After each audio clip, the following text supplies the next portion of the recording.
미스트롯으로 우리에게 친숙한 트롯 신동 김다현의 슬픈 소식이 전해졌습니다. 김다현은 어제 MBN 특종세상에 출연해 그간 알려지지 않았던 충격적인 사실을 고백했는데요. 김다현은 과거 미스트롯에서 아이답지 않은 뛰어난 노래 솜씨와 귀여운 외모로 대중들의 마음을 사로잡으며 이후로도 예쁘고 밝은 모습으로 많은 사랑을 받아왔지만 환한 모습 뒤에 감춰진 김다현과 가족들의 삶은 그야말로 너무나 처참한 고생 그 자체였습니다. 김다현의 아버지는 극심한 생활고를 겪으며 찢어지는 가난으로 슬픔에 울부짖었고 이후 수십억의 빚까지 지는 바람에 어린 딸 김다현이 집안의 가장 노릇을 해왔지만 그녀 역시도 바쁜 스케줄을 소화하느라 코피까지 흘리는 등 건강이 좋지 못한 상태였는데요. 올해 15살인 김다현의 아버지는 잘 알려진 대로 청학동 출신의 훈장 김봉곤인데 그는 산골에서 어린이들을 대상으로 서당을 운영하는 것으로 널리 알려져 있지만 그토록 유명한 서당이니 돈을 잘 벌 것이라는 많은 이들의 생각과는 달리 방학 때만 고작 30-40명의 어린이들이 들어찰 뿐 나머지 기간에는 오는 이가 없어 수입이 거의 없는 상황이라고 합니다. 그는 과거 서당을 짓느라 은행빚만 25억이나 되는 큰 빚을 지게 되었다가 돈이 부족해 상한 날짜를 끝내 지키지 못하고 몇 번 연체가 되었더니 나중에는 대출이 거절되어 한때 이자가 25%나 되는 제2금융권 캐피탈 돈까지 빌려야만 했던 적도 있었다는데요.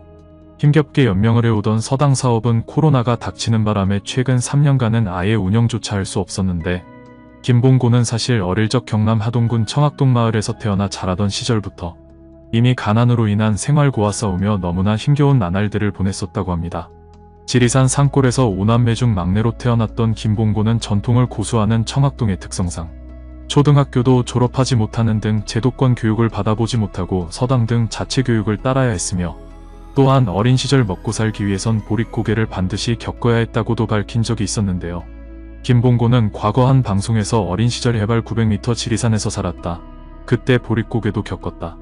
어머니가 눈물 흘리는 모습을 너무 많이 봐서 부모님께 효도해야겠다는 생각밖에 없었다. 그래서 17살에 청학동을 떠나 서울로 왔다. 서울에서 안 해본 일이 없다며 가슴 아픈 과거사를 고백하기도 했습니다. 시골 청년이 낯설고 복잡한 서울에 오니 뭘 해야 할지 너무나 막막했지만 그는 서빙, 청소, 노숙 등 온갖 고생을 한 끝에 90년대 당시 댕기머리 청년으로 방송을 타며 이름이 알려졌고 후에 결혼해 1남 3녀를 낳으며 서당 사업으로 생계를 꾸리며 살아왔는데요. 사실 김봉곤의 나이 15살 때까지만 해도 청학동은 문명의 이기를 밀어낼 수 있었지만 그 뒤 길이 생기고 전기가 들어오면서 사람이 몰리기 시작해 80년대 말부터는 청학동이 현대화가 되었고 90년대 초에 김봉곤이 청학동 훈장으로 방송에 소개가 되자 방송 3사에서는 경쟁적으로 그를 소재로 한 프로그램들을 만들게 되어 그는 눈을 떠보니 너무 유명해지게 되었다고 합니다. 그 시기 청학동은 현대적으로 변하더니 어느 날 동동주와 부침개를 팔고 민박집도 들어서는 등 한마디로 관광지로 변해버리고 말았다는데요. 게다가 김봉곤이 서당으로 겨우 먹고 살만해지자 청학동 서당 컨셉이 돈이 된다 싶었는지 상당수 교육사업가들이 청학동 브랜드를 대량 복제하기 시작했고 유사서당들과 유사김봉곤이 20여 개나 생겨 난립하면서 과잉 공급된 서당 간의 과당 경쟁이 일어나는 등 점차 청학동 서당의 권위에도 흠집이 생기기 시작하며 절정의 인기를 누렸던 김봉곤도 서서히 사람들의 기억 속에서 잊혀져 가게 됩니다. 그는 돌파구를 찾기 위해 하동군수를 찾아가 청학동 서당이 대한민국 대안교육의 1번지니까 이를 잘 활용해야 한다며 어필도 해봤지만 지자체는 별 반응이 없었고 결국 계란의 바위치기라고 느끼고 청학동을 떠나 강원도의 터를 잡고 서당을 건립하게 되는데요. 이때 그는 무려 25억이나 되는 은행빚의 제2금융권의 고금리 대출에까지도 손을 벌릴 수밖에 없었는데 하지만 크게 지었던 서당 건물이 청소년 수련인가가 나지 않아 김봉곤을 상당히 난처하게 만들었고 위기를 극복하기 위해 추운 겨울의 훈장과 악동들이라는 다큐 영화도 직접 촬영하고 감독해 제작해서 히트시키기 위해 백방으로 뛰어다녔지만 결국 실패를 한 후 현재는 충북 진천에 정착해 살아가고 있습니다. 이렇게 가장 노릇을 하기 위해 김봉곤은 피나는 고생을 해왔지만 사실 그의 노력 뒤에는 부인과 아이들의 보이지 않는 희생도 많이 있었는데요. 남편이 서당을 운영하면 부인 서혜란 씨는 전국에서 온 아이들을 일일이 케어하며 뒤치다꺼리를 해야 했고 어느 겨울날에는 집에 보일러가 고장나는 바람에 온 가족이 추위에 떨어야 했지만 견적을 보러 온 보일러 기사는 보일러뿐만 아니라 바닥까지 단열 문제가 있어 공사비가 1,300만 원이나 나온다는 이야기를 해 김봉곤 가족들의 시름을 깊어지게 만든 적도 있었습니다. 당시 김봉곤은 한옥이니까 불편을 감수해야 한다. 아궁이를 떼고 텐트에서 지내면 된다고 했지만 부인은 매년 문제가 돼서 다툼이 있었는데 언제까지 참아야 되냐며 또 겨울을 이대로 지내보자는 거냐. 나니까 참고 살지 다른 여자 같았으면 진작에 도망갔다. 돈 없으면 서당 팔아서 아파트로 이사가자며 화를 내기도 했었는데요. 가족들에게 풍족한 환경을 제공해주고 싶은 게 이 세상 모든 가장들의 똑같은 마음일 텐데 아궁이를 떼고 텐트에서 지내자는 말을 해야만 했던 김봉곤도 가족들에게 미안하기는 마찬가지였을 것입니다. 그는 코로나로 서당 사업이 중단되어 수입이 제로가 되었고 결국 은행에 대출을 알아보러 갔지만 과거 대출 연체 이력이 있었던 데다가 수입원이 없다 보니 소득 증빙 자료를 제출하지 못해 결국 대출 거절을 당하게 되는데요.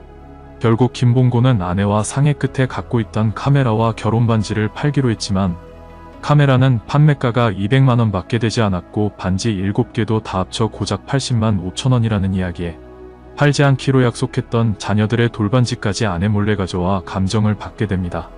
아이들의 돌반지는 399만원이라는 감정이 나왔지만 아내는 약속을 어기고 반지를 팔 생각을 한 남편에게 화를 내며 다른 집은 애들 태어나자마자 애들 명의로 적금도 꾸준히 들어서 결혼할 때 미천삼아 집도 얻고 자금도 해준다는데 우리가 그런 걸 준비해 놓은 게 있나. 우리는 대학교 등록금도 자기들이 내고 다니지 않나. 아이들이 자기 앞으로 빚이 있어 라고 하면 웃으면서 넘어가지만 그 말을 들을 때마다 얼마나 불편한 줄 아냐라고 불만을 쏟아냈는데요. 부인은 아무리 형편이 어렵더라도 돌반지만큼은 아이들한테 주려고 한 아이당 1개씩밖에 안 남겨놨는데 그것마저 팔려고 가지고 나왔으니까 내가 얼마나 속상하겠냐. 그런 것조차 없으면 우리가 뭘 해줬다고 얘기할 건데라며 눈물을 흘렸고 결국 김봉곤은 자신의 보물 1호였던 포클레인을 600만원에 팔아넘기게 됩니다. 그에게 가족들의 행복은 그 무엇보다도 훨씬 중요했기에 끝내 그런 결정을 내리게 된 것인데요. 그의 가족들 중 특히 셋째 김도현 양과 넷째 김다현 양은 아버지로부터 소리를 배운 청학동 국악자매로 유명한데 자신이 젊은 시절 명창이 되기 위해 누구보다 노력했지만 끝내 되지 못하고 접어야 했던 꿈을 아이들에게 투자를 하며 아이들을 전폭적으로 밀어주는 것이 아버지로서의 책임이자 의무라고 느끼고 그는 딸들이 말도 제대로 못했던 4, 5살 때부터 판소리와 민요 등을 가르쳐왔던 것이었습니다.